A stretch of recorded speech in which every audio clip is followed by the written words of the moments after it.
A lot of people who support the prohibition of drugs and are opposed to legal regulation will say that the war on drugs and criminalisation affords, particularly the young and vulnerable, protection, and affords citizens generally protection from drugs and the people who sell them and supply them.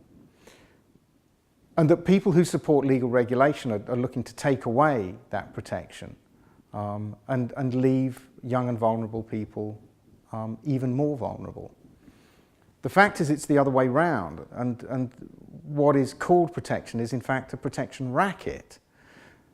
The government is basically raising money through taxes to pay for a war on drugs that makes vulnerable people vastly more vulnerable and at risk than they would be otherwise. And that's everything through from people who become involved in trafficking, or who are caught in crossfire, or drug users who are using dirty drugs.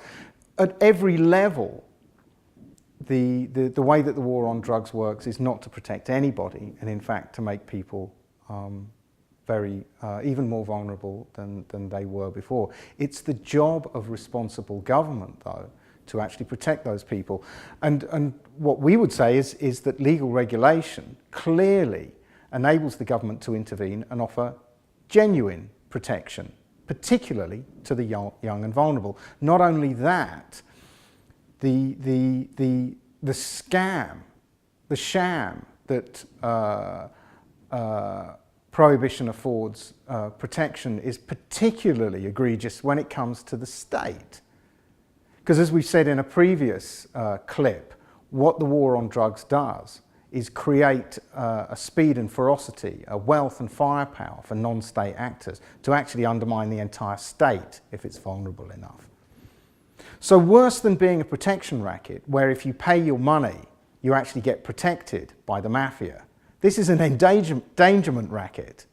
You are endangered by giving your money to the people who are supposed to protect you, who then put in place a system, the war on drugs, criminalising drugs, that actually endangers people even more. So you're not getting anything for this. It's not like your shop front isn't going to get attacked. Now you paid your protection money, it's going to be worse. So the point is to end paying the endangerment money and replace it with a system of regulation and control that will actually genuinely protect citizens, and especially the young and vulnerable.